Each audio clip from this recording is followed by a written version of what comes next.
اعوذ باللہ من الشیطان الرجیم بسم اللہ الرحمن الرحیم الذین قال لهم الناس ان الناس قد جمعوا لكم فاخشوهم فزادهم ایمانا وقالوا حسبنا اللہ ونعم الوکیل، جن سے لوگوں نے کہا کہ بے شک لوگوں نے تمہارے مقابلے کے لیے بڑے لشکر جمع کیے ہیں تو ان سے ڈرو، تو ان کا ایمان اور زیادہ ہو گیا اور وہ بولے ہمیں اللہ کافی ہے اور وہ کیا ہی اچھا کارساز ہے۔ بسم اللہ الرحمن الرحیم۔ جب مسلمانوں تک یہ خبر پہنچی کہ مکہ کے قریش ابو سفیان کی سربراہی میں بہت ساری تعداد میں جمع ہوئے ہیں تو ان کے ایمان کے اندر اور اضافہ یعنی مضبوطی آ گئی، تو کہنے لگے حسبنا اللہ ونعم الوکیل، ہمارے لیے اللہ کافی ہے جو بہترین وکیل ہے۔ اب یہ جنگ احد کے بعد کی بات ہے، فوراً بعد ابھی جنگ احد اپنے حتمی انجام اور اختتام کو نہیں پہنچی تھی، تو یہ جب قریش مکہ مدینہ سے چل کر مکہ کی طرف جا چکے تھے تو وہاں انہوں نے جب سنا کہ مسلمان ہمارے پیچھے آ رہے ہیں تو انہوں نے دوبارہ اپنے آپ کو مضبوط کرنے کی کوشش کی، اور مسلمانوں کو بھی اطلاع ملی کہ وہ دوبارہ اکٹھے ہو رہے ہیں، مضبوط ہونے کی کوشش کر رہے ہیں، تو مسلمان حسبنا اللہ ونعم الوکیل کہہ کر پہلے سے بھی زیادہ مضبوطی اختیار کرنے لگے اور ان کے مقابلے کے لیے کھڑے ہو گئے۔ حضرت عبداللہ بن عباس رضی اللہ تعالیٰ عنہ فرماتے ہیں کہ جب حضرت ابراہیم علیہ السلام کو آگ میں ڈالا گیا تھا ان سے بھی لوگوں نے یہی کہا تھا کہ اتنا بڑا مجمع ہے اور اس طرح آپ کو آگ میں ڈالا جا رہا ہے، تو جب ان کو جھولا دے کر آگ میں پھینکا گیا تو وہ جو ہلارا تھا اس دوران وہ پڑھ رہے تھے حسبنا اللہ ونعم الوکیل، تو جیسے ہی آگ میں گرے تو آگ ان کے لیے ٹھنڈی ہو گئی۔ فانقلبوا بنعمة من الله وفضل لم يمسسهم سوء واتبعوا رضوان الله والله ذو فضل عظيم، تو مسلمان واپس لوٹے اللہ کی نعمت اور اس کے فضل کے ساتھ اس حال میں کہ انہیں کوئی ضرر نہ پہنچا، اور وہ اللہ کی رضا پر چلے اور اللہ بڑے فضل والا ہے۔ جی، یہ وہ 70 صحابہ کرام کا وہ سریہ جو کافروں کے پیچھے ان کو دبانے کے لیے اور پریشر دینے کے لیے اور انہیں بزدل کرنے کے لیے چلا تھا، ان کے چلنے سے ان کافروں پر واضح ہو گیا کہ یہ وقتی طور پہ جو ہمارا داؤ وہاں پہ تھوڑا سا چل گیا ہے تو ایک وقتی چیز تھی، ان لوگوں کی ہمتوں اور طاقتوں کا مقابلہ ہم لوگ نہیں کر سکتے، تو وہ وہاں سے سیدھا مکے کو سدھارے، اور مسلمان جب دیکھ چکے کہ وہ اپنی جگہ چھوڑ کر مکہ کو چل پڑے ہیں اور ہماری طرف رخ کرنے سے بزدلی دکھا گئے ہیں، تو مسلمانوں نے بھی زیادہ پیچھا نہیں کیا، مسلمان وہاں سے واپس پلٹ آئے۔ اس صورتحال کو اللہ تعالیٰ فرما رہا ہے کہ اللہ تعالیٰ کی نعمت سے اور اللہ کے فضل سے مسلمان واپس خیر خیریت سے آ گئے اور انہیں کسی قسم کا نقصان نہ ہوا۔ انہوں نے اللہ کی رضوان، اللہ کی رضامندی کی پیروی کی، اس کو تلاش کیا، اللہ تعالیٰ فضل عظیم کا مالک۔ چلیے، انما ذلكم الشیطان یخوف اولیاءه فلا تخافوهم وخافون ان کنتم مؤمنین، وہ تو شیطان ہی ہے جو تمہیں اپنے دوستوں سے ڈراتا ہے، تو تم ان سے نہ ڈرو اور صرف مجھ سے ڈرو اگر تم مومن ہو۔ یہ کافروں کا صرف ایک دبکہ تھا، جب مسلمانوں نے بھی آگے جرأت کا مظاہرہ کیا تو وہ خود دبک گئے۔ ولا يحزنك الذين يسارعون في الكفر انهم لن يضروا الله شيئا يريد الله الا يجعل لهم حظا في الاخره ولهم عذاب عظيم، اور آپ کو غمگین نہ کریں وہ لوگ جو کفر کے میدان میں دوڑتے پھرتے ہیں، بے شک وہ اللہ کا کچھ نہ بگاڑ سکیں گے، اللہ چاہتا ہے کہ آخرت میں ان کا کوئی حصہ نہ رکھے اور ان کے لیے بڑا عذاب ہے۔ جو لوگ کفر میں کوششیں کرتے پھرتے ہیں ان کی وجہ سے آپ ٹینشن نہ لیں، وہ تھے المنافقون والیہود والمشرکون، یہ 3 قسم کے کفار نبی کریم صلی اللہ علیہ وآلہ وسلم کے مقابلے پر کھڑے تھے۔ نمبر 1 منافق، نمبر 2 یہودی، نمبر 3 مشرک۔ اللہ نے فرمایا یہ اللہ کا کچھ بھی نہیں بگاڑ سکتے، مسلمانوں کا کچھ بگاڑنا اللہ نے اپنا کچھ بگاڑنا قرار دیا۔ ان إن الذين اشتروا الكفر بالإيمان لن يضروا الله شيئا ولهم عذاب أليم. بے شک جنہوں نے ایمان کے بدلے کفر خریدا وہ ہرگز اللہ کو کوئی نقصان نہ پہنچا سکیں گے اور ان کے لیے دردناک عذاب ہے. جی، جنہوں نے ایمان دیا اور کفر خریدا، پیچھے اس طرح کی آیتیں گزر چکی ہیں. اولئک الذین اشتروا الضلالۃ بالہدیٰ، یہاں ہے الذین اشتروا الکفر بالایمان فلن یضروا اللہ شیئا، یہ اللہ کا کچھ نہیں بگاڑ سکتے. پچھلی آیت میں بھی یہ تھا کہ اللہ کا کچھ نہیں بگاڑ سکتے، یہاں پھر یہی لفظ استعمال فرمائے. یہاں مفسرین نے لکھا ہے کہ وَذَكَرَهُ فِي الثَّانِي، دوسری بار ایک ہی بات کو دہرایا ہے. عَلَىٰ طَرِيقِ الْعِلَّةِ لِاخْتِصَاصِ الْمُضِرَّةِ بِالْمَعَاصِي دُونَ الْمَعَاصِي، ایک گناہ پر دوسرا گناہ، جرم پر جرم کرنے کی وجہ سے اللہ تعالی نے ان کے جواب میں کہا ہے کہ وہ کر لو تب بھی کچھ نہیں بگاڑ سکتے، یہ کر لو تب بھی کچھ نہیں بگاڑ سکتے.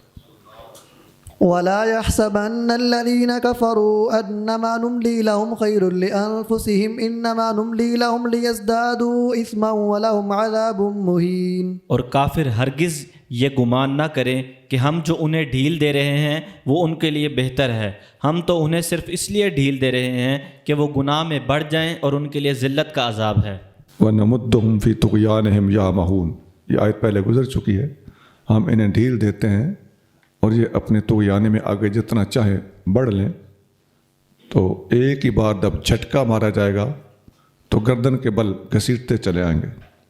حدیث شریف میں آتا ہے نبی کریم صلی اللہ علیہ وسلم سے ایک آدمی نے پوچھا ای الناس خیر، یا رسول اللہ سب سے بہتر آدمی کون ہے؟ فرمایا من طال عمرہ وحسن عملہ، جس کی عمر لمبی ہوئی ہو اور عمل اچھے کیے ہوں. پھر پوچھا یا رسول اللہ سب سے برا آدمی کون ہے؟ قال من طال عمرہ وساء عملہ، جس کی عمر لمبی ہوئی ہو اور اس نے برے اعمال کیے ہوں. ترمذی 2330. حضرت عبداللہ بن مسعود رضی اللہ تعالی عنہ فرماتے ہیں اللہ کی قسم جس کے سوا کوئی معبود نہیں، زمین کے اوپر کوئی ایسی جان نہیں جو مومن ہو تو اس کے لیے موت سے بہتر کوئی چیز ہو. مومن کے لیے سب سے بڑا تحفہ، سب سے بڑا انعام موت ہے. اللہ تعالیٰ قرآن میں فرماتا ہے، حضرت عبداللہ بن مسعود نے یہ آیت پڑھی، آیت یہی تھی جو لوگ اللہ سے ڈرے ان کے لیے جنتیں ہیں جن کے نیچے نہریں جاری ہیں. اور فرمایا اگر کوئی آدمی فاجر ہو، بدکار ہو، گناہ گار ہو تو اس کے لیے اللہ تعالیٰ فرماتا ہے انما نملی لہم لیزدادوا اثما، ہم ان کو ڈھیل دیتے ہیں تاکہ یہ مزید گناہ کر لیں، تاکہ سزا پھر ایک ہی بار دینا ان کے لیے کافی ہو جائے. یہ آل عمران کی آیت نمبر 178 جو اس وقت ہم پڑھ رہے ہیں، یہ ابن مسعود رضی اللہ تعالیٰ عنہ نے برے آدمی کے حق میں تلاوت کی. آل عمران کی آیت نمبر 178 ہے اور یہ ساری حدیث مستدرک 3218 میں موجود ہے. ما كان الله ليذر المؤمنين على ما أنتم عليه حتى يميز الخبيث من الطيب وما كان الله ليطلعكم على الغيب ولكن الله يجتبي من رسله من يشاء فآمنوا بالله ورسله وإن تؤمنوا وتتقوا فلكم أجر عظيم. اے لوگو، اللہ ایمان والوں کو اس حال پر نہ چھوڑے گا جس پر تم ہو، یہاں تک کہ جدا کر دے ناپاک کو پاک سے، اور اللہ کی شان نہیں کہ وہ تمہیں غیب پر مطلع کر دے. ہاں اللہ چن لیتا ہے جسے چاہے اور وہ اللہ کے رسول ہیں.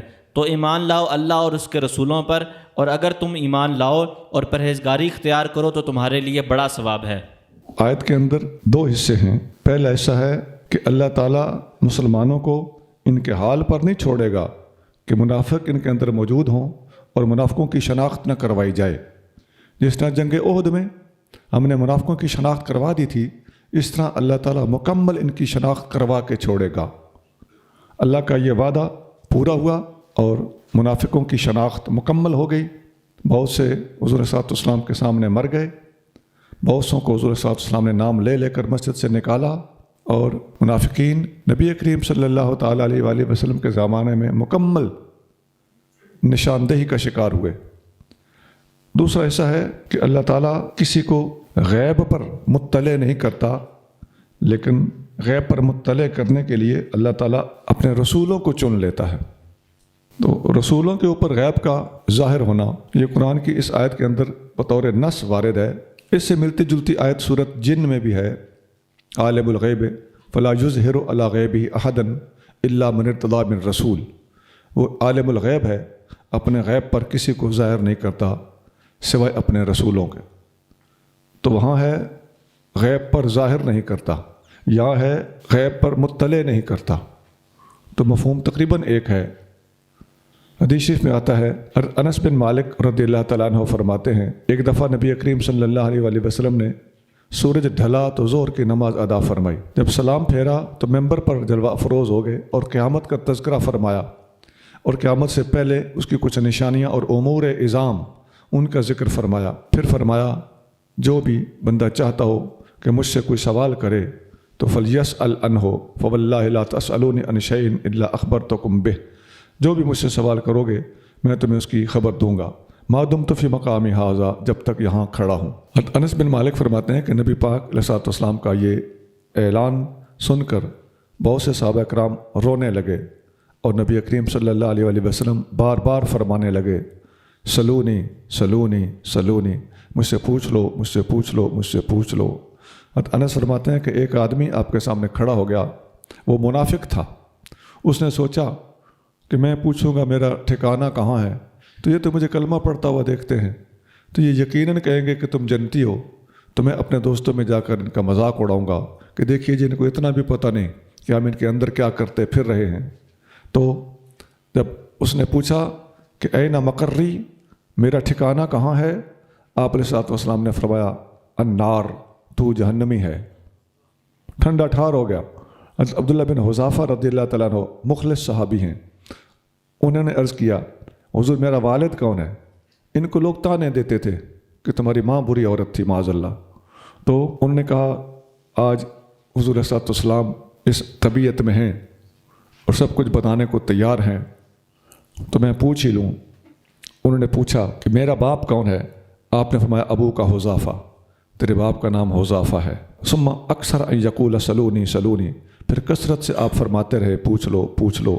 فبرک عمر علی رکبتیہ، اور عمر فاروق اپنے گھٹنوں کے بل کھڑے ہو کر ادب سے عرض کرنے لگے رضینا باللہ ربا وبالاسلام دینا وبمحمد رسولا، ہم اللہ کے رب ہونے پر، اسلام کے دین ہونے پر اور محمد صلی اللہ علیہ وآلہ وسلم کے رسول ہونے پر راضی ہیں، تو یا رسول اللہ ہم سے درگزر فرمائیے۔ تو آپ علیہ الصلوۃ والسلام نے خاموشی اختیار فرمائی۔ یہ حدیث تھوڑے تھوڑے لفظی فرق کے ساتھ کئی کتابوں میں موجود ہے، جو میں نے آپ کو سنائی ہے یہ بخاری میں ہے، حدیث نمبر 7294، مسلم میں بھی ہے، اور بغوی میں یہ لکھا ہوا ہے کہ اسی وقت یہ آیت نازل ہوئی تھی ما کان اللہ لیطلعکم علی الغیب ولکن اللہ یجتبی من رسلہ من یشاء۔ عن عمر رضی اللہ عنہ قال قام فینا النبی مقاما، عمر فاروق فرماتے ہیں کہ ایک دفعہ نبی کریم صلی اللہ علیہ وآلہ وسلم ہمارے درمیان کھڑے ہو گئے، فاخبرنا عن بدء الخلق حتی دخل اہل الجنت منازلہم واہل النار منازلہم، حتیٰ کہ جنتیوں کے جنت میں جانے اور دوزخیوں کے دوزخ میں جانے تک کے بارے میں حضور صلی اللہ علیہ وسلم نے سب کچھ بتا دیا۔ حفظ ذالک من حفظہ ونسیہ من نسیہ، جس نے اس کو یاد رکھا اس کی قسمت، جس نے بھلا دیا اس کی قسمت، حضور نے بتانے میں کوئی کمی نہیں چھوڑی۔ بخاری شریف میں یہ حدیث ہے، حدیث نمبر 3192۔ اس قسم کی بہت ساری حدیثیں ہیں۔ ایک حدیث میں نے پہلے لکھائی تھی کہ نبی کریم صلی اللہ علیہ وآلہ وسلم نے دنیا کی ابتدا سے لے کر آخر تک اس میں لفظ ہیں فاخبرنا اما کانا، ہمیں حضور نے بتا دیا جو کچھ ہو چکا، وما ہوا کائن، اور جو کچھ قیامت تک ہونے والا ہے، یہ سب کچھ حضور صلی اللہ علیہ وسلم نے بتا دیا۔ یہ حدیث مسلم شریف میں۔ ولا يحسبن الذين يبخلون بما آتاهم الله من فضله هو خيرا لهم بل هو شر لهم سيطوقون ما بخلوا به يوم القيامة ولله ميراث السماوات والأرض والله بما تعملون خبير۔ اور ہرگز نہ گمان کریں وہ لوگ جو بخل کرتے ہیں اس چیز میں جو اللہ نے انہیں اپنے فضل سے دی، کہ وہ بخل ان کے حق میں بہتر ہے، بلکہ وہ ان کے حق میں بہت برا ہے۔ عنقریب قیامت کے دن ان کے گلے میں توق بنا کر ڈالا جائے گا اس چیز کا جس میں انہوں نے بخل کیا، اور آخر کار اللہ ہی وارث ہے آسمانوں اور زمینوں کا، اور اللہ تمہارے سب کاموں سے خوب خبردار ہے۔ جو لوگ اللہ کی راہ میں خرچ نہیں کرتے تو یہ مال ان کے گلے میں ڈالا جائے گا۔ اس کی عملی صورت کیا ہوگی؟ حدیث شریف میں نبی پاک علیہ الصلوۃ والسلام نے اس کی وضاحت فرمائی ہوئی ہے۔ حضرت ابو ہریرہ رضی اللہ تعالیٰ عنہ فرماتے ہیں کہ رسول اللہ صلی اللہ علیہ وآلہ وسلم نے فرمایا جس بندے کو اللہ نے مال و دولت دیا ہو اور وہ اس کی زکوٰۃ نہ دیتا ہو تو یہ دولت ایک گنجے سانپ کی شکل میں اس کے گلے میں پہنائی جائے گی، جو اس کو اپنی لپیٹ میں لے کر اس کے منہ کے سامنے آ کر اس کے منہ کے اندر ڈنگ مارے گا اور اسے کہے گا میں تیری دولت ہوں، میں تیرا مال ہوں۔ پھر نبی کریم صلی اللہ علیہ وآلہ وسلم نے یہ آیت تلاوت فرمائی، بلا یحسبن الذین یبخلون بما آتاہم اللہ من فضلہ ہوا خیر لہم بل ہوا شر لہم۔ یہ پوری آیت آپ نے پڑھی، بار بار بتاتا رہتا ہوں۔ عزیزان گرامی، دیکھتے جائیے کہ آقا کریم صلی اللہ علیہ وآلہ وسلم نے باقاعدہ آیتیں پڑھ کے آیتوں کی تفسیر صحابہ کرام کو سمجھائی ہے۔ یہ حدیث بخاری میں ہے 4565 4565۔ لقد سمع الله قول الذين قالوا إن الله فقير ونحن أغنياء سنكتب ما قالوا وقتلهم الأنبياء بغير حق ونقول ذوقوا عذاب الحريق۔ بے شک اللہ نے ان لوگوں کی بات سنی جنہوں نے کہا کہ اللہ فقیر ہے اور ہم غنی۔ اب ہم لکھ لیں گے جو انہوں نے کہا اور ان کا نبیوں کو ناحق قتل کرنا بھی، اور ہم کہیں گے چکھو دوزخ کی آگ کا عذاب۔ یہ آیت یہودیوں کے بارے میں نازل ہوئی تھی۔ جب یہ قرآن کی آیت نازل ہوئی من ذا الذی یقرض اللہ قرضا حسنا، کون ہے جو اللہ کو قرض حسنا دے، اس سے مراد اللہ کی راہ پہ خرچ کرنا تھا، اور قرض اس کو اللہ تعالیٰ مجازن کہہ رہا تھا کہ قیامت کے دن تمہیں کئی گناہ کر کے واپس کر دیا جائے گا۔ تو یہودیوں نے حضرت ابوبکر صدیق رضی اللہ تعالیٰ عنہ کے ساتھ اس موضوع پر بحث کرنی شروع کر دی، اور لفظ کیا بولے، کہنے لگے ان اللہ فقیر یستقرضنا، ہم سے قرضے مانگتا ہے، اللہ فقیر ہے، غریب ہو گیا ہے، اور نحن اغنیاء، اور ہم امیر لوگ ہیں۔ اس وقت اللہ تعالیٰ نے فرمایا لقد سمع اللہ، اللہ نے سن لیا ہے قول الذین قالوا ان اللہ فقیر، ان لوگوں کا یہ کہنا کہ اللہ فقیر ہے، ونحن اغنیاء، اور ہم دولت مند ہیں۔ تو فرمایا ہم جو کچھ یہ کہہ رہے ہیں وہ ہم نے لکھ لیا ہے، اور انہوں نے جو کچھ کہا ہے وہ ہمارے پاس محفوظ ہے، اس کا بدلہ ان کو قیامت کے دن دیا جائے گا۔ اور صرف یہ بات نہیں بلکہ یہ جو انبیاء علیہ السلام کو بلا وجہ قتل کرتے تھے، شہید کرتے تھے، ان ساری باتوں کا عذاب دیا جائے گا، اور اتنی ان کی توہین کی جائے گی کہ ان کو کہا جائے گا چک جلانے والا عذاب۔ اس کا معنی ہوتا ہے اب لے مزے۔ ذلك بما قدمت أيديكم وأن الله ليس بظلام للعبيد۔ یہ بدلہ ہے اس کا جو تمہارے ہاتھوں نے آگے بھیجا، اور بے شک اللہ بندوں پر ظلم کرنے والا نہیں۔ تمہارے اپنے کرتوتوں کا بدلہ ہے، اپنی طرف سے ہم نے کچھ زیادتی نہیں کی۔ الذين قالوا إن الله عهد إلينا ألا نؤمن لرسول حتى يأتينا بقربان تأكله النار قل قد جاءكم رسل من قبلي بالبينات وبالذي قلتم فلم قتلتموهم إن كنتم صادقين۔ جنہوں نے کہا کہ بے شک اللہ نے ہمیں حکم فرمایا ہے کہ ہم کسی رسول پر ایمان نہ لائیں یہاں تک کہ وہ ہمارے پاس ایسی قربانی لائے جسے آگ کھا جائے۔ فرما دیجئے مجھ سے پہلے تمہارے پاس بہت سے رسول روشن نشانیاں لے کر آئے، اور یہ نشانی بھی جس کی تم نے بات کی، پھر تم نے انہیں قتل کیوں کیا اگر تم سچے ہو؟ کہنے لگے ہمارے سامنے آپ اگر یہ معجزہ دکھائیں کہ قربانی کے جانور کو آگ آسمان سے آئے اور کھا جائے۔ یہ اگلے وقتوں میں ہوتا تھا۔ اللہ تعالیٰ نے فرمایا کہ اگلے وقتوں میں میرے نبیوں نے یہ کر کے دکھایا، اور اس کے باوجود تم لوگ ایمان نہیں لائے تھے، یعنی تمہارے آباء و اجداد وڈیرے اس وقت بھی ایمان نہیں لائے تھے۔ تورات کے اندر بنی اسرائیل کے لیے یہ حکم تھا کہ تم نے رسول کی تصدیق اس وقت کرنی ہے جب تک وہ قربانی کا گوشت اور قربانی کا جانور آسمان سے آنے والی آگ کے ذریعے اٹھوا کے نہ دکھا دے اور جلوا کے نہ دکھا دے، سوائے دو ہستیوں کے۔ وہاں استثناء بھی تھا کہ حضرت مسیح علیہ السلام کے ساتھ یہ حرکت نہ کرنا، اور سیدنا محمد کریم علیہ السلام کے ساتھ یہ حرکت نہ کرنا صلی اللہ علیہ وسلم۔ تو اس کے برعکس وہ نبی پاک علیہ السلام سے کہنے لگے کہ لا نصدقک حتی تأتینا بقربان تاکلہ النار، کہ ہم آپ کی تصدیق نہیں کریں گے جب تک آپ وہ قربانی نہ ہمیں دکھائیں جس کو آگ کھا جائے، اس لیے کہ اللہ نے ہمارے ساتھ یہی وعدہ کیا ہوا تھا تو اللہ تعالیٰ جل شانہ نے ان کی اس بات کے جواب میں ان کے اوپر حجت قائم کرنے کے لیے ساری صورتحال واضح فرما دی اور فرمایا کہ میرے محبوب سے پہلے نبیوں نے یہ کر کے دکھایا بھی تھا تو تم نے کون سا مان لیا تھا۔ فَإِن كَذَّبُوكَ فَقَدْ كُذِّبَ رُسُلٌ مِّن قَبْلِكَ جَاءُوا بِالْبَيِّنَاتِ وَالزُّبُرِ وَالْكِتَابِ الْمُنِيرِ۔ تو اگر وہ آپ کو جھٹلائیں تو آپ سے پہلے رسولوں کو بھی جھٹلایا گیا جو کھلی نشانیاں اور آسمانی صحیفے اور روشن کتاب لے کر آئے۔ پہلا خطاب تھا پچھلی آیت میں کہ قد جاءکم رسل من قبلی بالبینات، میرے محبوب سے پہلے بھی تم لوگوں کے پاس انبیاء علیہ السلام معجزات لے کر آئے تھے، وبالذی قلتم، اور یہ جو تازہ مطالبہ کر رہے ہو یہ مطالبہ بھی تمہارا پورا کر کے دکھایا گیا تھا تو تم نے نہ مانا۔ یہ تو تھا ان کو جواب۔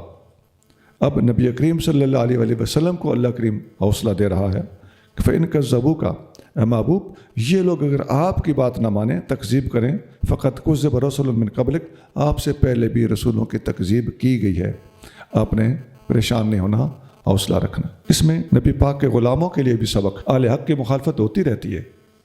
عزیزان گرامی، انبیاء 100% حق پر ہوتے ہیں، وہ معصوم ہوتے ہیں، انبیاء سے کوئی خطا نہیں ہوتی تھی، لیکن آج حضور صلی اللہ علیہ وسلم کے غلام دنیا میں جہاں بھی دین کا کام کر رہے ہیں یہ معصوم نہیں ہے، ان سے غلطی ہو سکتی ہے، تحقیق کے میدان میں، پڑھنے پڑھانے کے میدان میں، عمل و کردار کے میدان میں۔ اگر ہم پر کوئی تنقید کرے تو ہمارا فرض بنتا ہے کہ اگلے کی تنقید کو ٹھنڈے دل سے سوچیں، کہیں سچ نہ کہہ رہا ہو، کہیں ہم سے غلطی نہ ہوئی ہو۔ لیکن اگر ہم دوبارہ اگلے کے اعتراض اور تنقید کا نہایت انصاف سے جائزہ لے کر اسی نتیجے پر پہنچیں اور بے شک دوسرے علماء سے، اپنے دوستوں سے مشورہ کر لیں، میں نے غلطی تو نہیں کی، اگر نتیجہ یہ نکلے کہ ہماری کوئی غلطی نہیں، تنقید کرنے والا اپنی عادت پوری کر رہا ہے، تو پھر اپنا ضمیر مطمئن ہو جانے کے بعد ایسے بندوں کے پیچھے پڑنے، اپنا وقت ضائع کرنے کی کوئی ضرورت نہیں، اپنے مشن پر لگے رہیں۔ آواز سگاں کم نہ کند رزق گدارا۔ كل نفس ذائقة الموت وإنما توفون أجوركم يوم القيامة فمن زحزح عن النار وأدخل الجنة فقد فاز وما الحياة الدنيا إلا متاع الغرور۔ ہر شخص موت کا مزہ چکھنے والا ہے اور تمہارے کاموں کے بدلے تو قیامت ہی کے دن پورے دیے جائیں گے، تو جو آگ سے بچایا گیا اور جنت میں داخل کیا گیا تو وہ کامیاب ہوا، اور دنیا کی زندگی تو صرف دھوکے کا سامان ہے۔ اس آیت میں 4 چیزیں مذکور ہیں۔ نمبر 1، کل نفس ذائقۃ الموت، ہر جان نے موت کا ذائقہ چکھنا ہے۔ یہ اللہ نے ایک حقیقت سے پردہ اٹھایا ہے، بات سب کو پتہ ہے، دنیا کی پریکٹس سب کے سامنے ہے، تمام بندے باری باری مر رہے ہیں، لیکن قرآن کی آیت بنا کے اس کو نازل کرنا، اللہ تعالیٰ نے ایک انوکھا کرم فرمایا۔ دوسری بات ہے وَإِنَّمَا تُوَفَّوْنَ أُجُورَكُمْ يَوْمَ الْقِيَامَةِ، تمہارے اعمال کا اجر اور بدلہ تمہیں قیامت کے دن ادا کیا جائے گا۔ فَمَن يَعْمَلْ مِثْقَالَ ذَرَّةٍ خَيْرًا يَرَهُ، جس نے ایک ذرہ برابر بھی نیکی کی ہے وہ دیکھ لے گا۔ وَمَن يَعْمَلْ مِثْقَالَ ذَرَّةٍ شَرًّا يَرَهُ۔ اور تیسری چیز ہے فمن زحزح عن النار وادخل الجنة فقد فاز، جو جہنم سے بچا لیا گیا اور جنت میں داخل کر دیا گیا وہ فلاح پا گیا، کامیاب ہو گیا۔ یہ تیسری چیز ہے، قیامت کے دن ڈیسیژن جس کے حق میں ہو گیا تو یہ بہت بڑی کامیابی ہے۔ اور چوتھی چیز ہے وما الحیات الدنیا الا متاع الغرور، دنیا کی زندگی کیا ہے؟ ایک دھوکے کی دولت ہے، دنیا ایک سراب ہے۔ حدیث شریف میں آتا ہے ایک صحابی نے پوچھا من اقیس الناس یا رسول اللہ، یا رسول اللہ سب سے زیادہ سمجھدار کون ہے؟ آقا علیہ الصلوۃ والسلام نے فرمایا کہ اشدہم استعدادا للموت، سب سے زیادہ سمجھدار وہ ہے جو موت کے لیے سب سے زیادہ تیار ہے۔ حدیث طبرانی میں ہے۔ حضرت ابو ہریرہ رضی اللہ تعالیٰ عنہ فرماتے ہیں کہ رسول اللہ صلی اللہ علیہ وآلہ وسلم نے فرمایا ان موضع صوت فی الجنت خیر من الدنیا وما فیہا، جنت کے اندر ایک لاٹھی رکھنے کی جگہ، آپ کہہ لیں 5-6 فٹ کی جگہ، دنیا اور دنیا کی ساری نعمتوں سے زیادہ قیمتی ہے۔ آگے فرمایا اقرؤوا ان شئتم، اگر چاہو تو قرآن کی آیت پڑھ لو۔ یہ جی قرآن کی آیتیں پڑھ پڑھ کے حدیثیں بیان کی جا رہی ہیں، ایک آدھ حدیث میں وضاحت آئی ہوئی ہے، باقی کوئی نہیں۔ ایسی باتیں ارشاد فرمانے والوں قدم قدم پہ سن لو، خدا کی قسم نبی پاک صلی اللہ علیہ وسلم کے غلام تمہیں بار بار بتا رہے ہیں کہ نبی پاک نے یہ آیت پڑھ کے اس کی وضاحت یوں فرمائی، یہ آیت پڑھ کے اس کی وضاحت یوں فرمائی، یہ آیت پڑھ کے اس کی وضاحت یوں فرمائی، اور انبار ہیں، حدیثیں گننے میں نہیں آ رہی۔ کہیں حضور فرما رہے ہیں، کہیں صحابی فرما رہے ہیں۔ پھر آقا نے یہی آیت پڑھی، فمن زحزح عن النار وادخل الجنہ، آخر تک۔ یہ حدیث ترمذی شریف میں ہے 3013۔ حضرت مستورد، یہ بنی فہر کے بھائی ہیں، کہتے ہیں کہ رسول اللہ صلی اللہ علیہ وآلہ وسلم نے فرمایا، واللہ، اللہ کی قسم، مت دنیا فی الآخرۃ الا مثل ما یجعل احدکم اصبعہ ہذہ فی الیم فلینظر بما ترجع۔ اللہ کی قسم، دنیا کی مثال ایسے ہے جیسے دریا میں کوئی بندہ انگلی ڈالتا ہے، انگلی ڈال کے باہر نکالتا ہے تو انگلی کتنا کچھ دریا میں سے لے کے واپس آتی ہے۔ حضور صلی اللہ علیہ وسلم نے فرمایا بس یہی کچھ دنیا کی اوقات ہے آخرت کے مقابلے پر۔ آخرت ایک سمندر ہے اور دنیا اس کے مقابلے پر ایسے ہے جیسے بندہ انگلی نہ کے انگلی باہر نکالتا ہے تو انگلی صرف تر ہو جاتی ہے اور کیا۔ مسلم شریف حدیث نمبر 2858 2858، کیا ہے تو نے متاع غرور کا سودا، فریب سود و زیاں۔ یہ یا نفع اور نقصان کے میں یہ فریب ہے، اس کی کوئی ویلیو، اصل کیا ہے؟ لا الہ الا اللہ۔ لَتُبْلَوُنَّ فِي أَمْوَالِكُمْ وَأَنفُسِكُمْ وَلَا تَسْمَعُنَّ مِنَ الَّذِينَ أُوتُوا الْكِتَابَ مِنْ قَبْلِكُمْ وَمِنَ الَّذِينَ أَشْرَكُوا أَذًى كَثِيرًا وَإِن تَصْبِرُوا وَتَتَّقُوا فَإِنَّ ذَلِكَ مِنْ عَزْمِ الْأُمُورِ۔ بے شک ضرور تمہاری آزمائش ہوگی تمہارے مال و جان میں، اور تم ضرور سنو گے ان لوگوں سے جنہیں تم سے پہلے کتاب دی گئی اور مشرکوں سے بہت سی تکلیف کی باتیں، اور اگر تم صبر کرو اور تقوی اختیار کرو تو بے شک یہ بڑی ہمت کا کام ہے۔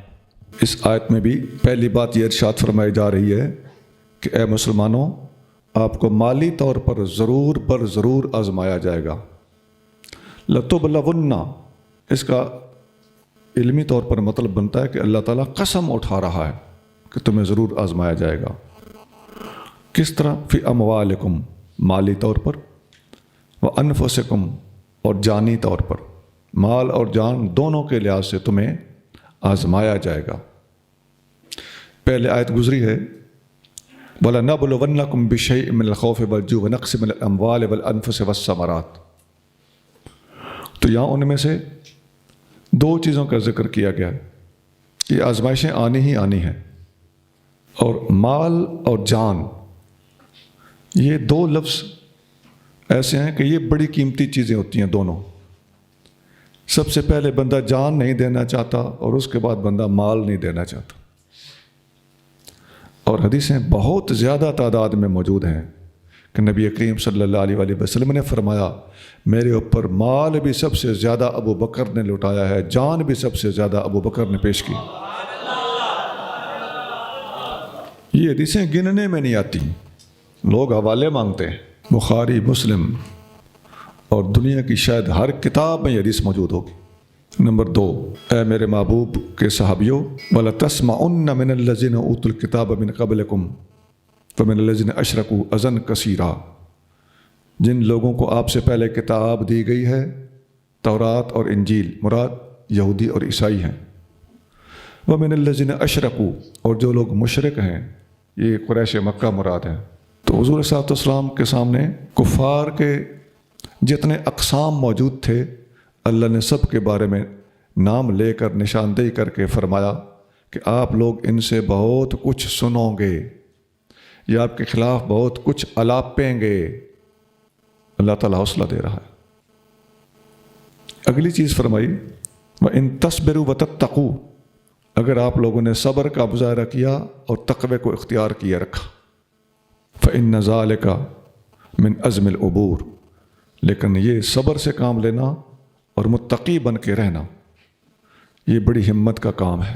ان ذالک من عزم الامور، کسی کی اذیت ناک گفتگو اور نامناسب الفاظ کے جواب میں صبر کرنا، اور صبر کے ساتھ ساتھ اپنے کردار کو درست رکھنا اور اللہ تعالیٰ سے تقوی اختیار کیے رکھنا، یہ دونوں چیزیں جمع کر کے ارشاد فرمائیں۔ ایسا نہ ہو کہ ان کے مقابلے میں چپ رہو اور اپنا کردار خدا نخواستہ ڈھیلا ہو، نہیں، فرمایا اپنا کردار بھی اور تقوی بھی اور شریعت کی پابندی بھی، اللہ اس کے رسول کے احکام کی اطاعت گزاری بھی کامل رکھنی ہے، اور دشمنوں کے مقابلے پہ صبر کا مظاہرہ بھی کرنا ہے۔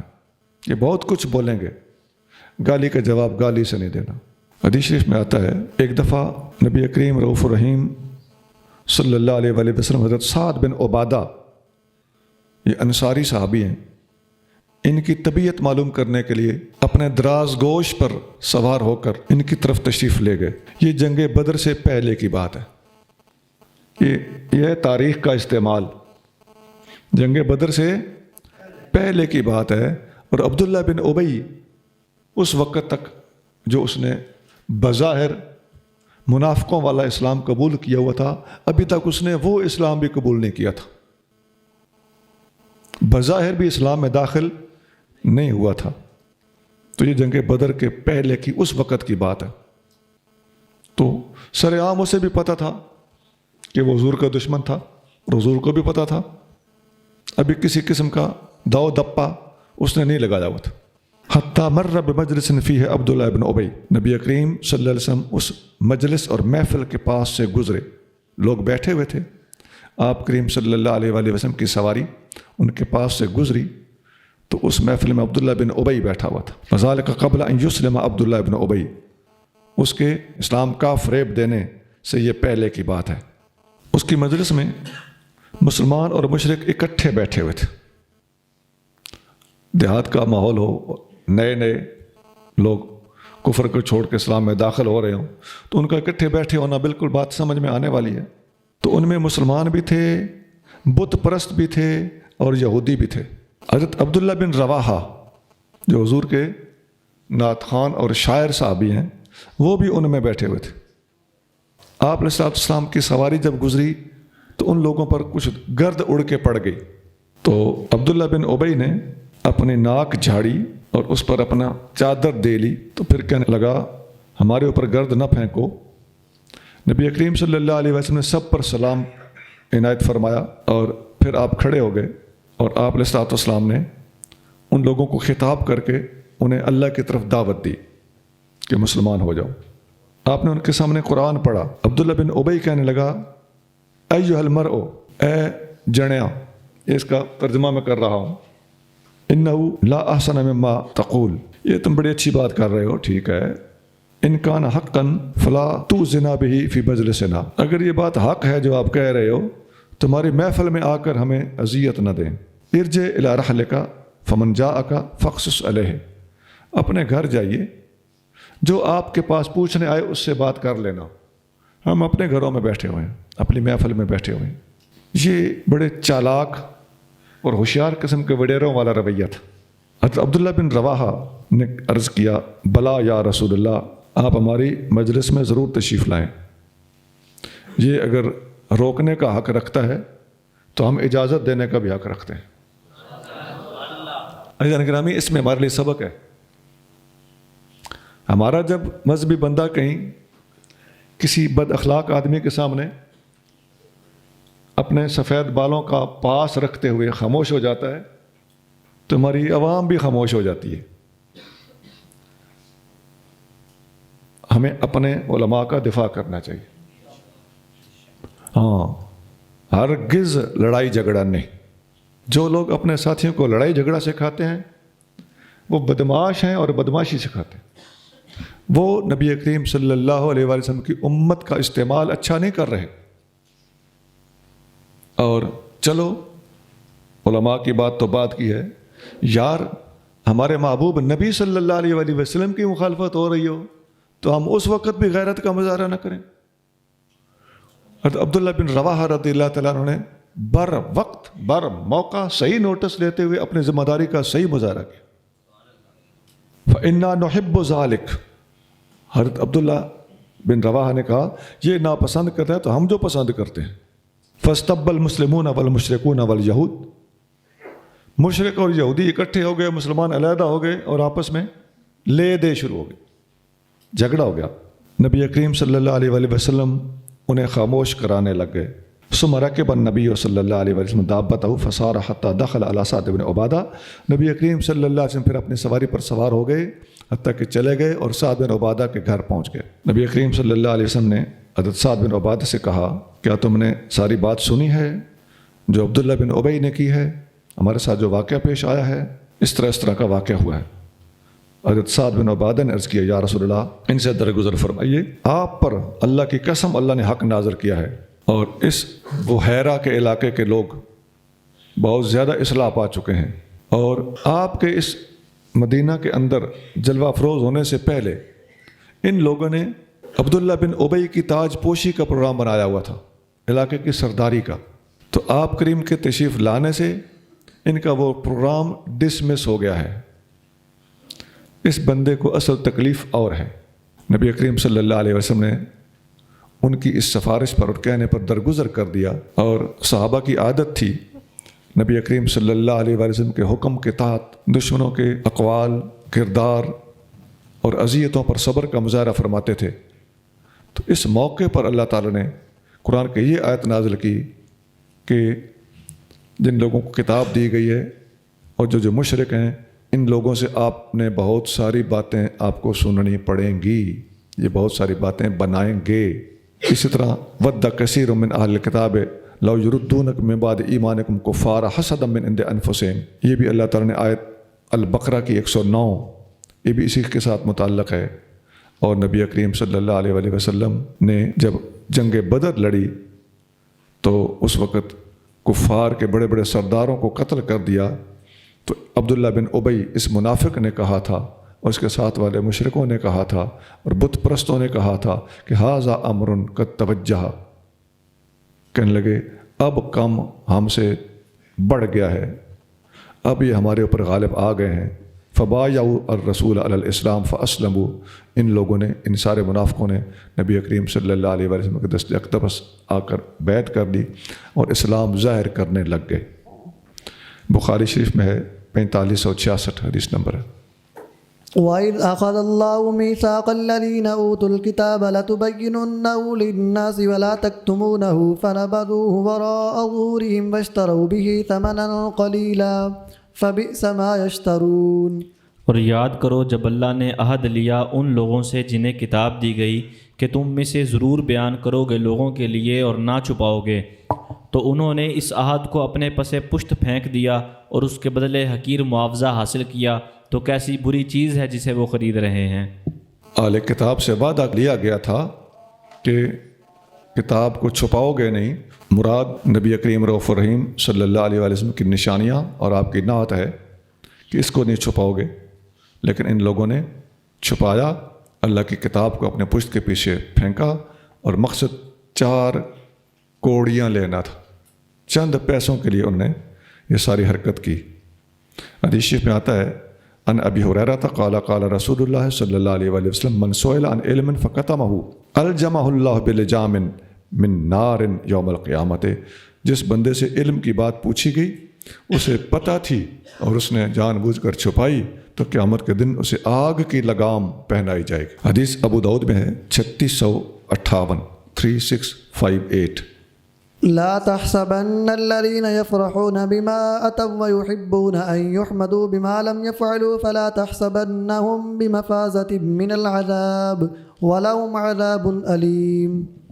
ہرگز نہ سمجھنا انہیں جو خوش ہوتے ہیں اپنے کاموں پر اور چاہتے ہیں کہ ایسے کاموں پر ان کی تعریف کی جائے جو واقع میں انہوں نے نہیں کیے، تو ایسے لوگوں کے بارے میں ہرگز گمان نہ کرو کہ وہ عذاب سے نجات پا گئے، اور حقیقت یہ ہے کہ ان کے لیے دردناک عذاب ہے.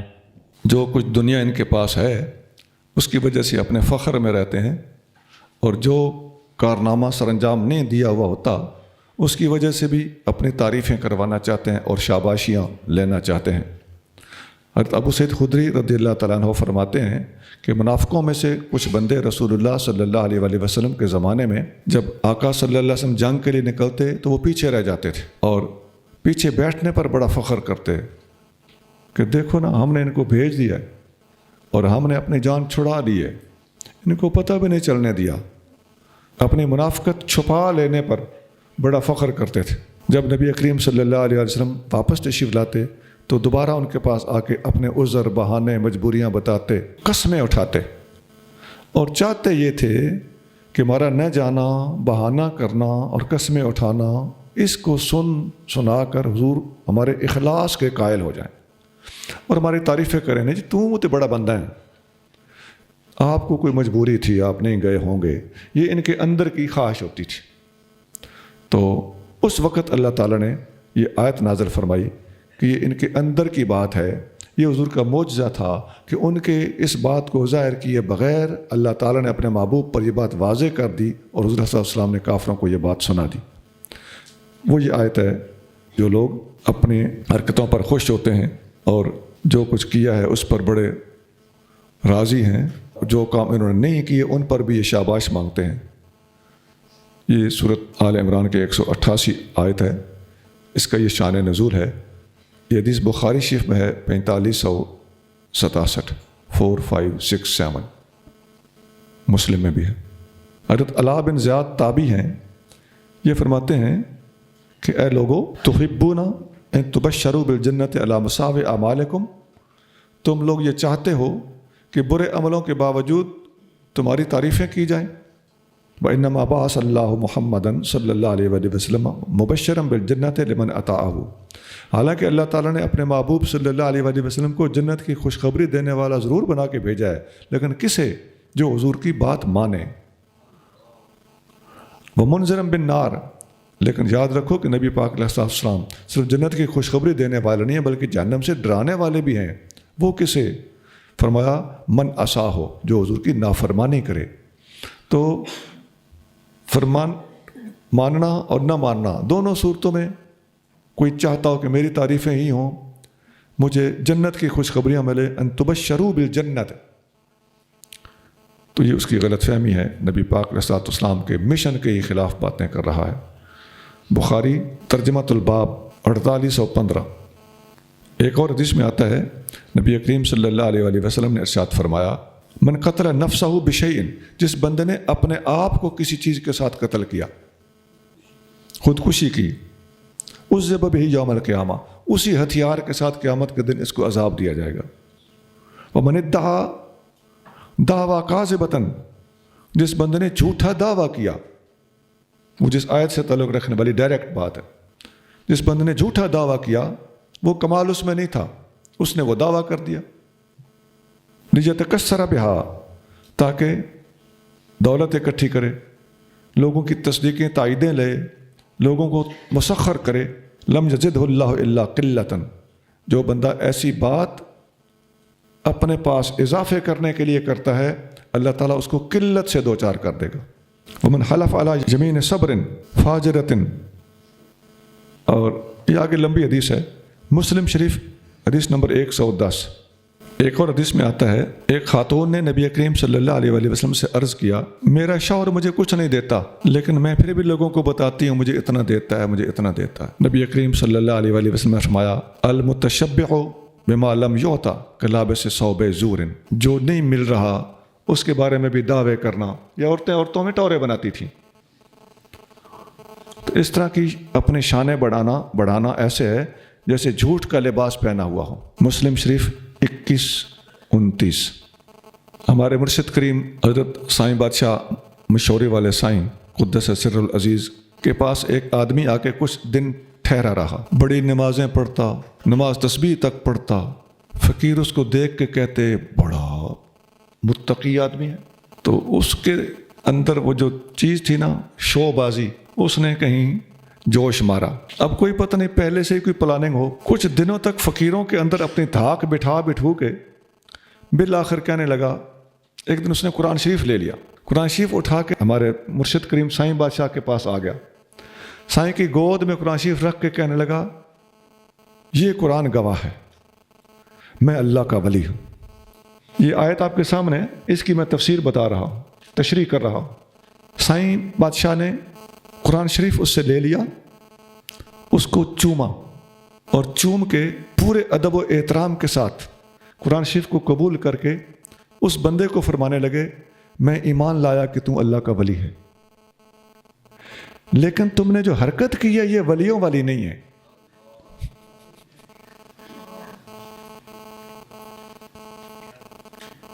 سبحان اللہ۔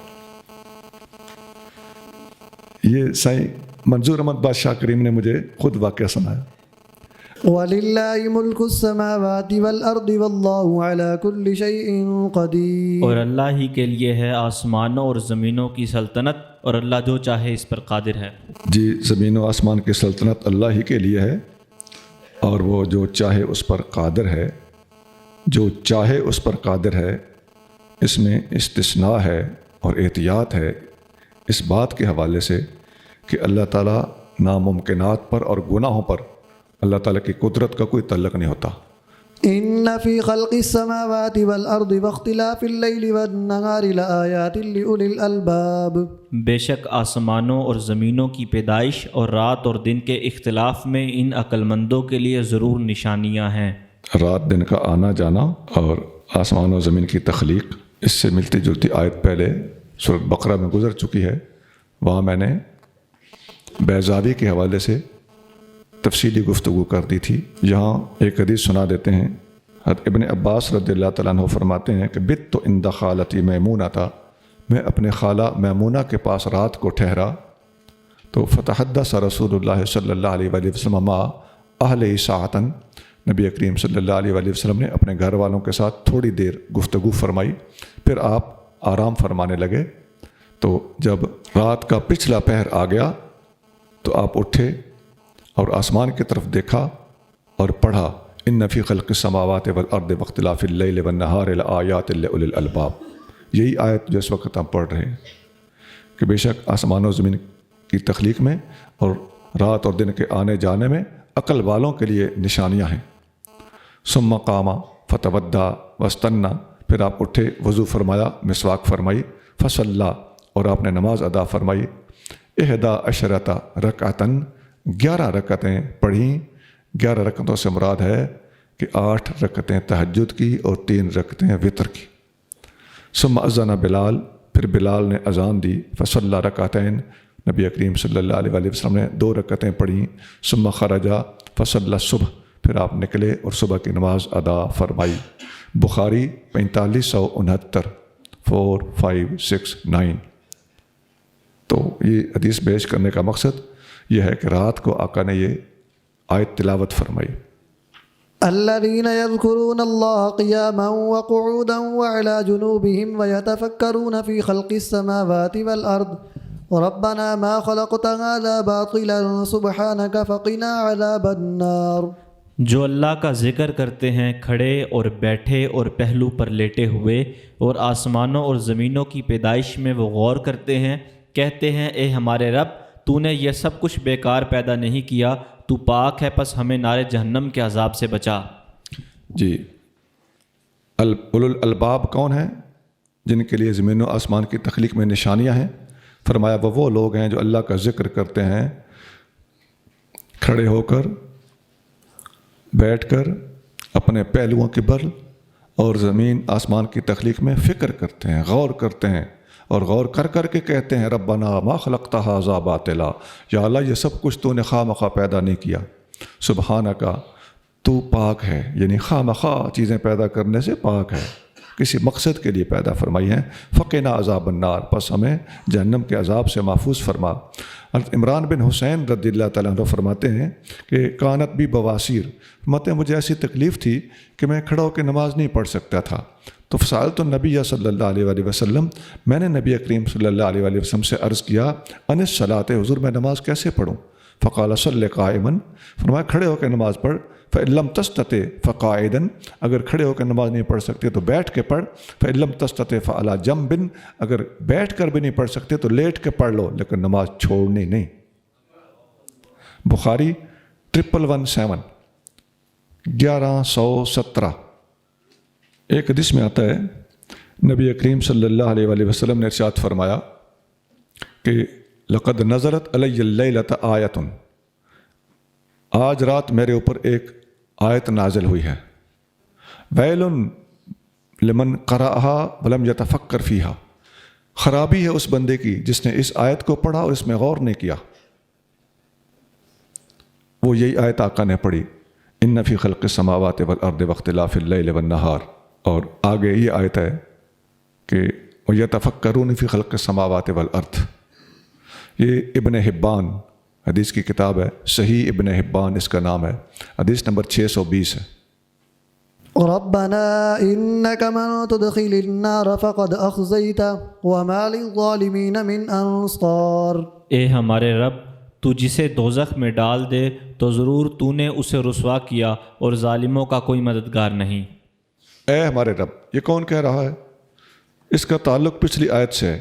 پچھلی آیت کے جو آخری الفاظ ہیں، ربنا ما خلقت ھذا باطلا، اے اللہ تو نے یہ زمین و آسمان خواہ مخواہ باطل پیدا نہیں کیے، سبحانک فقنا عذاب النار، تو اس کے اوپر عطف ہے اس کا کہ وہی اولو الالباب، عقل والے جو یہ کہہ رہے تھے کہ ربنا ما خلقت ھذا باطلا، اے اللہ تو نے یہ سب کچھ باطل اور خواہ مخواہ پیدا نہیں کیا، انہیں کے یہ اگلے الفاظ ہیں، ربنا انک من تدخل النار، اے اللہ جسے تو جہنم میں داخل کرے فقد اخزیتہ، تو اسے تو نے رسوا کر دیا اور ظالموں کا کوئی مددگار نہیں ہے۔ یہ قول ہے اولو الالباب کا۔ حدیث میں آتا ہے، حضرت انس بن مالک رضی اللہ تعالیٰ عنہ نبی کریم صلی اللہ علیہ وآلہ وسلم سے روایت کرتے ہوئے فرماتے ہیں کہ یخرج قوم من النار بعد ما مسهم منها صفع فیدخلون الجنۃ فیسمیہم اہل الجنت الجہنمیین۔ جہنم میں سے سزا بھگتنے کے بعد کچھ لوگ نکال کر واپس جنت میں ڈالے جائیں گے، تو جب وہ یہاں آئیں گے تو سابقہ جہنمی ہونے کی وجہ سے ان کا نام جنت کے اندر بھی جہنمی رکھا گیا ہوگا، کہ لوگ انہیں جہنمی کہیں گے۔ مطلب کیا ہے کہ سابق جہنمی، جسے تو نے جہنم میں ڈالا اسے تو نے رسوا کیا، تو جہنم میں سے ہو کے جنت میں آنے کے باوجود تھوڑا بہت نشان اور کم از کم پرانا لقب ان کا ادھر بھی یاد رکھا جائے گا۔ بخاری 6559 6559۔ ربنا إننا سمعنا مناديا ينادي للإيمان أن آمنوا بربكم فآمنا ربنا فاغفر لنا ذنوبنا وكفر عنا سيئاتنا وتوفنا مع الأبرار۔ اے ہمارے رب، بے شک ہم نے ایک پکارنے والے کو سنا، وہ ایمان کے لیے پکارتا ہے کہ اے لوگو اپنے رب پر ایمان لاؤ، تو ہم ایمان لائے۔ اے ہمارے رب، تو ہمارے گناہ بخش دے اور ہماری برائیاں ہم سے دور کر دے اور ہمارا خاتمہ اچھے لوگوں کے ساتھ کر۔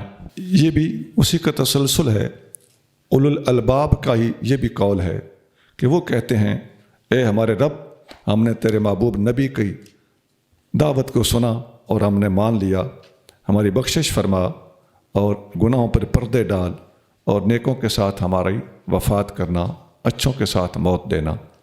تو حضور صلی اللہ علیہ وسلم کی پکار پر ایمان لانا ایک، اور اللہ سے گناہوں کی بخشش مانگنا دو، اور عیبوں پر پردے ڈلوانے کی درخواست کرنا تین، اور ابرار اور اللہ کے پیاروں کے ساتھ موت ہونے کی دعا مانگنا چار۔ یہ اس آیت کے چار مختلف اہم حصے ہیں، اجزاء ہیں۔ ربنا وآتنا ما وعدتنا على رسلك ولا تخزنا يوم القيامة إنك لا تخلف الميعاد۔ اے ہمارے رب، ہمیں دے جس کا تو نے اپنے رسولوں کی زبان پر وعدہ فرمایا، اور ہمیں قیامت کے دن رسوا نہ کرنا، بے شک تو وعدہ خلافی نہیں کرتا۔ ہاں، بڑا پیارا ترجمہ ہے، علی رسولک، اس کا ترجمہ کیا گیا ہے علی السنت رسولک، تو نے اپنے رسولوں کی زبانی جو ہم سے وعدے کیے تھے وہ ہمیں عطا فرما۔ فاستجاب لهم ربهم أني لا أضيع عمل عامل منكم من ذكر أو أنثى بعضكم من بعض فالذين هاجروا وأخرجوا من ديارهم وأوذوا في سبيلي وقاتلوا وقتلوا لأكفرن عنهم سيئاتهم ولأدخلنهم جنات تجري من تحتها الأنهار ثوابا من عند الله والله عنده حسن الثواب۔ پس ان کے رب نے ان کی دعا قبول کر لی کہ میں تم میں سے کسی عمل کرنے والے کا عمل ضائع نہیں کرتا، مرد ہو یا عورت، تم سب آپس میں ہم جنس ہو تو وہ لوگ جنہوں نے ہجرت کی اور اپنے گھروں سے نکالے گئے اور میری راہ میں انہیں تکلیفیں دی گئیں اور انہوں نے جہاد کیا اور وہ شہید ہوئے، میں ضرور ان کے سب گناہ مٹا دوں گا اور ضرور انہیں باغوں میں داخل کروں گا جن کے نیچے نہریں جاری ہوں گی، ثواب ہوگا اللہ کی طرف سے اور اللہ ہی کے پاس بہترین ثواب ہے۔ پچھلی چند آیتوں میں اولو الالباب کی باتیں بیان ہوئی تھیں کہ وہ اللہ تعالیٰ سے کیا کیا دعائیں مانگتے ہیں۔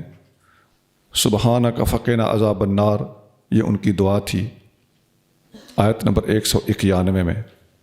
آگے 192 میں دعا تھی کہ ربنا انک من تدخل النار فقد اخزیتہ، آخر تک۔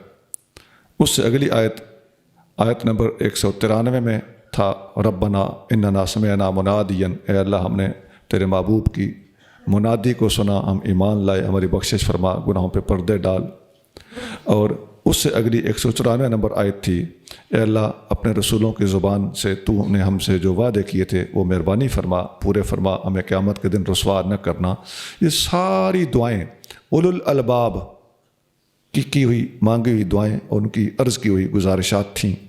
اب جواب دیا جا رہا ہے، فاستجاب لهم ربهم، اللہ نے ان کی یہ ساری باتیں قبول فرمائیں اور فرمایا کہ میں نیک عمل کرنے والوں کے اعمال کو ضائع نہیں کرتا، مرد ہو یا عورت۔ تو جن لوگوں نے ہجرت کی، اپنے گھروں سے نکالے گئے اور میری وجہ سے اذیت دیے گئے اور مارا اور مرے، یہ کتنی شانیں ہو گئیں جی؟ ہجرت کرنا ایک، گھروں سے نکالے جانا دو، میری راہ میں تکلیفیں اٹھانا تین، اور قتل کرنا چار، قتل ہونا پانچ، یعنی یہاں 5 چیزیں گنی، فرمایا لأکفرن عنہم سیئاتہم، ان میں سے جو کام جس نے کیا ہے ان سب کے گناہوں پر پردے ڈالے جائیں گے، انہیں جنت میں ضرور ڈالا جائے گا۔ اب آپ دیکھ لیں، کوئی ان میں سے تھا یہ سارے کے سارے کام کر کے دکھا گیا، کسی نے ان میں سے کوئی کام کیا، کسی نے ان میں سے کوئی کام کیا، تو سب کے لیے اللہ تعالیٰ نے ثواب کا، مغفرت کا اور حسن ثواب کا وعدہ فرمایا ہے۔ حضرت ام سلمہ رضی اللہ تعالیٰ عنہ فرماتی ہیں کہ میں نے عرض کیا یا رسول اللہ لا اسمع اللہ ذکر النساء فی الہجرت، میں نے ہجرت کی باتیں اور ہجرت کے متعلق آیتیں سنی ہیں، ہم عورتیں ہیں، ہمارا بھی دل چاہتا ہے کہ ہمارا بھی تذکرہ ہجرت کرنے والوں کے دوران اللہ تعالیٰ فرما دے، تو خواتین کا ذکر کہیں نہیں آتا۔ تو فانزل اللہ انی لا اضیع عمل عامل منکن من ذکر او انثی، تو اس وقت یہ آیت نازل ہوئی کہ میں کسی کا اجر ضائع نہیں کرتا، مرد ہو یا عورت۔ یہ حدیث ترمذی میں ہے 3023۔ لا یغرنک تقلب الذین کفروا فی البلاد، اے مخاطب، کافروں کے شہروں میں خوشحالی کے ساتھ چلنا پھرنا ہرگز تجھے دھوکے میں نہ ڈال دے۔ کافروں کا شہر کے اندر ٹوریں بنا کر ظاہری ٹھاٹ بات کے ساتھ چلنا آپ کو کسی دھوکے میں نہ ڈال دے۔ ان کی اس ظاہری شان و شوکت، اچھا لباس، شہر میں سے اچھی سواری پر گزرنا، یہ محض ظاہر داری ہے، متاع قلیل۔ یہ اگلی آیت میں آ رہا ہے کہ یہ تو بالکل معمولی سی چیزیں ہیں، آپ حقیقت پسند بن کے رہیے اور ان لوگوں کی کسی بات اور کسی ظاہر داری اور ترے شملے کو دیکھ کر مرعوب ہونے کی ضرورت نہیں ہے۔ متاع قلیل ثم مأواہم جہنم وبئس المہاد، حیات فانی کا یہ تھوڑا سا فائدہ ہے، پھر ان کا ٹھکانہ دوزخ ہے اور وہ کیا ہی بری جگہ ہے۔ حیات فانی کا معمولی سا یہ عرصہ ہے، باقی آگے ان کے لیے جہنم ہے۔ آپ تھوڑی سی تکلیف دیکھ لیں تو یا ان کے مقابلے پہ تھوڑی سی تنگ دستی یا اس قدر ٹھاٹ باٹ سے بچ کے بھی زندگی گزار جائیں گے تو کوئی ایسی حرج کی بات نہیں ہے، پریشان نہ ہوں۔ لیکن الذین اتقوا ربهم لهم جنات تجری من تحتها الانہار خالدین فیہا نزلا من عند اللہ وما عند اللہ خیر للابرار، لیکن جو لوگ اپنے رب سے ڈرتے رہے ان کے لیے باغ ہیں جن کے نیچے نہریں بہتی ہیں، وہ ان میں ہمیشہ رہیں گے، یہ اللہ کی طرف سے مہمانی ہے اور جو اللہ کے پاس ہے وہ نیکوں کے لیے سب سے بہتر ہے۔ جی یہ دنیا داروں کی تو یہ ظاہری ٹوریں تھوڑی تھوڑی ہیں، آپ لوگوں کے لیے جنت کی بہاریں تیار ہیں۔ نزلا من عند اللہ، اللہ تعالیٰ کے ہاں آپ کی مہمان نوازیاں ہوں گی۔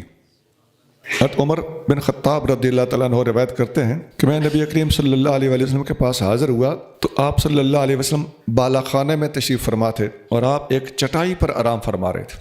آپ علیہ الصلوۃ والسلام اور چٹائی کے درمیان کوئی چیز حائل نہیں تھی، کوئی توشک، کوئی تولائی، کوئی طول وہاڑا، کچھ نہیں تھا، چادر وغیرہ نہیں تھی۔ وتحت رأسہ وسادۃ من عدم حشوھا لیف، آپ کے سر مبارک کے نیچے چمڑے کا سرہانہ تھا جس کے اندر کھجور کی چھال بھری ہوئی تھی۔ آپ علیہ الصلوۃ والسلام کے سرہانے دیوار کے ساتھ کچھ چمڑے لٹکے ہوئے تھے، بکروں کی کھال۔ فرأیت اثر الحصیر فی جنبہ، میں نے آپ صلی اللہ علیہ وسلم کے پہلوؤں پر، پشت مبارک پر، کندھوں پر اس چٹائی کے نشان لگے ہوئے دیکھے جس پر آپ آرام فرما رہے تھے۔ فبکیت، فاروق اعظم فرماتے ہیں میں رونے لگا۔ فقال ما یبکیک، فرمایا کیوں رو رہے ہو؟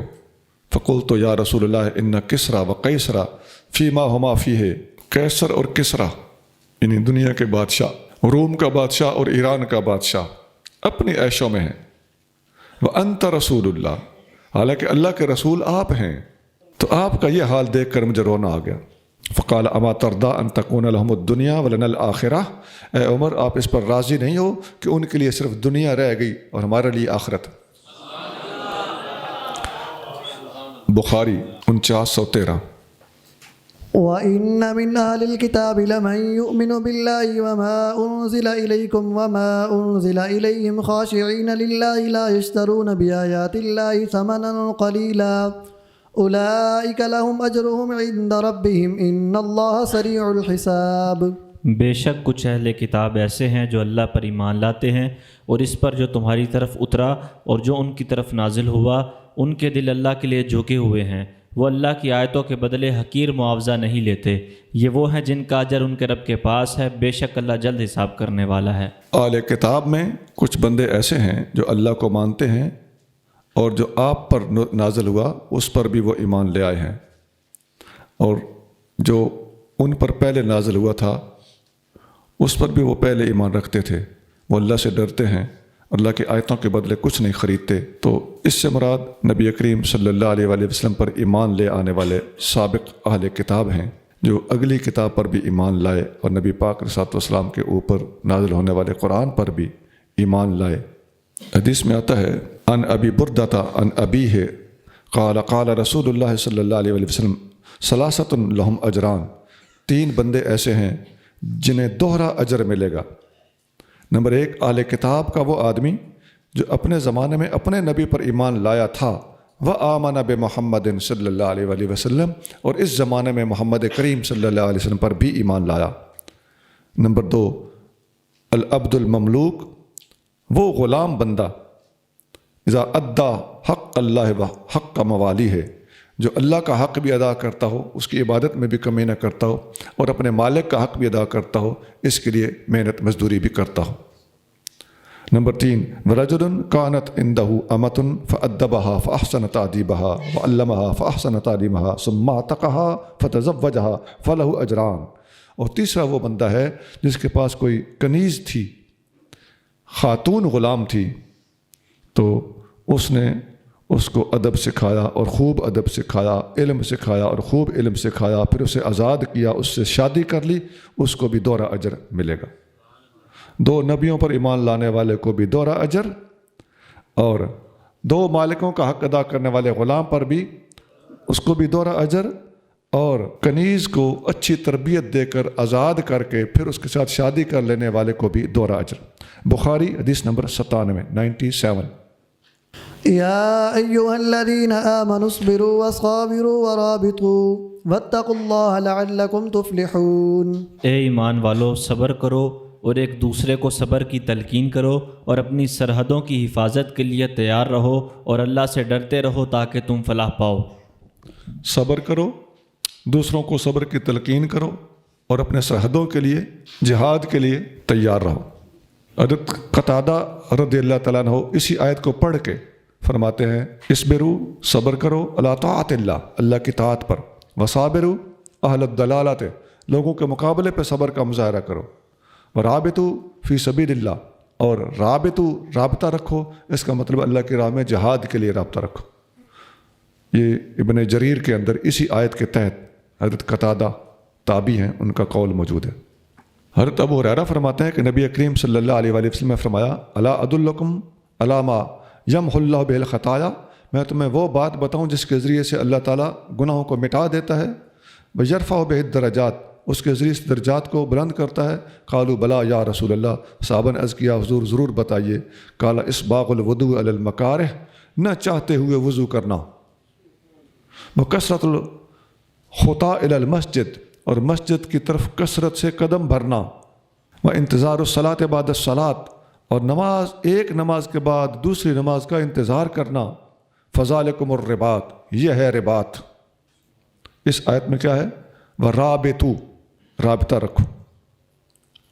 یہ حدیث مسلم شریف میں ہے، حدیث نمبر 251 حضرت سہل بن سعد ساعدی رضی اللہ تعالیٰ عنہ فرماتے ہیں کہ نبی کریم صلی اللہ علیہ وآلہ وسلم نے فرمایا رباط یوم فی سبیل اللہ خیر من الدنیا وما علیہا، ایک دن کا جہاد دنیا اور دنیا کی ہر چیز سے بہتر ہے، اور موضع صوت احدکم من الجنت خیر من الدنیا وما علیہا، اور جنت کے اندر ایک لاٹھی رکھنے کی جگہ کسی کو مل جائے تو یہ دنیا اور دنیا کی ہر چیز سے زیادہ قیمتی ہے۔ والروحۃ یروحها العبد فی سبیل اللہ اول غدوۃ خیر من الدنیا وما علیہا، صبح کے وقت یا شام کے وقت جہاد کے لیے نکلنا اللہ تعالیٰ کے نزدیک دنیا وما فیہا سب چیزوں سے بھاری اور بہتر ہے۔ بخاری 2892۔ ایک حدیث میں آتا ہے، یہ حدیث پہلے بھی سنائی جا چکی ہے لیکن یہاں اس کا زیادہ موقع ہے۔ نبی کریم صلی اللہ علیہ وآلہ وسلم نے حضرت سلمان فارسی اور ابو درداء رضی اللہ عنہما کے درمیان مدینہ شریف کی مواخات اور بھائی چارہ قائم کیا، اور حضرت سلمان فارسی ایک دفعہ گھر میں آئے تو ابو درداء کی زوجہ پریشان بیٹھی تھیں۔ انہوں نے پوچھا کیا بات ہے؟ انہوں نے کہا کہ آپ کا بھائی دن کو روزے رکھتا ہے، رات کو ساری رات جاگتا ہے، اور میں ڈر رہی ہوں کمزور نہ ہو جائے۔ تو انہوں نے کہا کہ آج آنے دو۔ حضرت سلمان نے ان کے آتے ہی ان سے کہا کہ آؤ میرے ساتھ کھانا کھاؤ۔ انہوں نے کہا میرا روزہ ہے۔ آپ نے فرمایا میرے ساتھ کھانا کھاؤ۔ نفلی روزہ تھا، نفلی روزہ توڑوا دینا حرج کو نہیں ہوتا، ایک ہی روزہ اس کی جگہ پہ رکھنا پڑتا ہے۔ انہوں نے کھانا زبردستی کھلوایا، اور رات کو عشاء کے بعد وہ ابو درداء اٹھ کے جانے لگے کہ رات کا قیام کروں۔ تو سلمان نے پوچھا کہاں جا رہے ہو؟ انہوں نے کہا کہ تہجد رات کو قیام کرنے نفل پڑھنے جا رہا ہوں۔ انہوں نے کہا ادھر آؤ میرے ساتھ سو جاؤ۔ رات اپنے پاس سلا لیا اور تہجد کے وقت اٹھے، خود بھی جاگے، ان کو بھی جگایا اور نفل پڑھنے کا حکم دیا یا مشورہ دیا۔ تو پھر ان کو فرمانے لگے حضرت سلمان فارسی ان لربک علیک حقا، تیرے رب کا تجھ پر حق ہے، ولنفسک علیک حقا، تیری جان کا تجھ پر حق ہے، ولاہلک علیک حقا، تیرے گھر والوں کا بھی تجھ پر حق ہے۔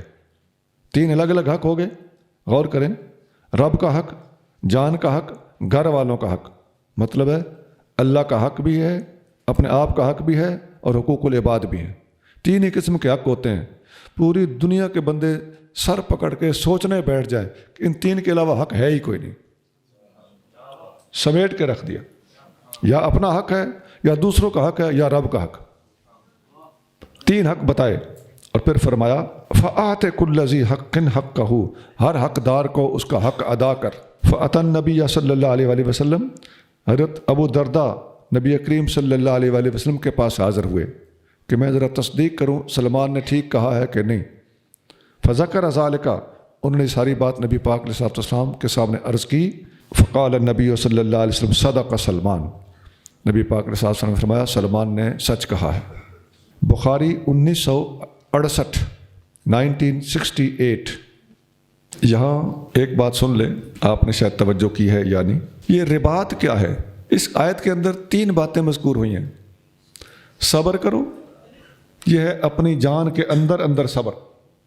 وصابرو، لوگوں کے مقابلے پہ صبر کرو، صبر کرو، تیری جان کا تجھ پر حق ہے۔ لوگوں کے مقابلے پہ صبر کرو، لوگوں کا تیرے اوپر حق ہے۔ ورابطو، اللہ سے رابطے میں رہو، یہ اللہ کا تمہارے اوپر حق ہے۔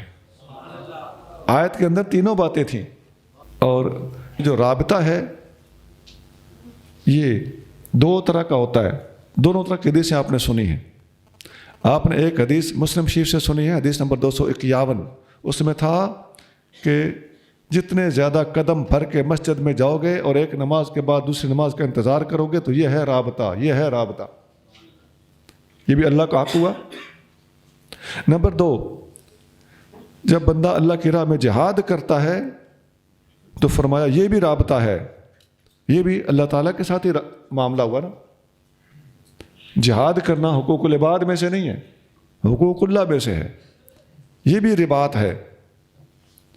اور ایک حدیث میں آتا ہے ابن عساکر میں، اور ابن عساکر کے حوالے سے کنز العمال میں یہ حدیث موجود ہے۔ نبی کریم صلی اللہ علیہ وآلہ وسلم نے فرمایا لا یزال الجہاد خلوا خضرا ما امطرت السماء وانبتت الارض، جہاد قیامت تک جاری رہے گا۔ سینشأ نشو من قبل المشرق، جلد ہی ایک گروہ مشرق سے نکلے گا۔ حضور کریم صلی اللہ علیہ وسلم مدینہ شریف میں بیٹھ کے یہ بات ارشاد فرما رہے ہیں، اور ہمارے مشرق سے گروہ نکلے گا۔ مدینہ شریف میں بیٹھ کے مشرق کو سیدھا خط کھینچیں، قادیان کے سینے میں سے گزرے گا۔ آقا نے فرمایا مشرق سے گروہ نکلے گا، یقولون لا جہاد ولا رباط، وہ ٹولہ کہے گا کہ جہاد بند ہو چکا ہے، رباط ختم ہو چکا ہے۔ اولئک ہم وقود النار، وہ پورے کا پورا ٹولہ جہنم کا ایندھن ہوگا۔ ورباط یوم فی سبیل اللہ، اللہ کی راہ میں ایک دن کا جہاد کرنا خیر من عتق الف رقبۃ و صدقۃ اہل الارض جميعا، 1000 غلام آزاد کرنے سے بھی ایک دن کا جہاد بہتر ہے، اور پوری دنیا کا صدقہ کر دینے سے بھی ایک دن کا جہاد بہتر ہے۔ یہ پہلے میں بتا چکا ہوں کہ وہ الگ بحث ہے کہ جہاد کے آداب ہوتے ہیں، جہاد حکومت کی نگرانی میں ہوتا ہے، لیکن جہاد کا انکار کرنے والا کون سا گروہ ہے؟ وہ مدینہ سے سیدھا مشرق میں بیٹھا ہوا ہے۔ اور مرزا قادیانی کیا کہتا ہے؟ چھوڑ دو اے دوستو جہاد کا خیال، دین کے لیے حرام ہے اب جنگ اور قتال، آ گیا وہ مسیح جو دین کا امام ہے۔ یہ مسیح صاحب بنا ہوا تھا۔ آ گیا وہ مسیح جو دین کا امام ہے، دین کی تمام جنگوں کا اب اختتام ہے۔ یہ اس کی در ثمین شعروں کی کتاب ہے، اس کے اندر یہ اشعار کی بھرمار ہے۔ اور قرآن کہتا ہے کہ نبیوں کی شان انہیں کی شعر لکھیں، وما علمناہ الشعر وما ينبغی لہ۔ سبحان ربک رب العزت عما یصفون وسلام علی المرسلین والحمد للہ رب العالمین۔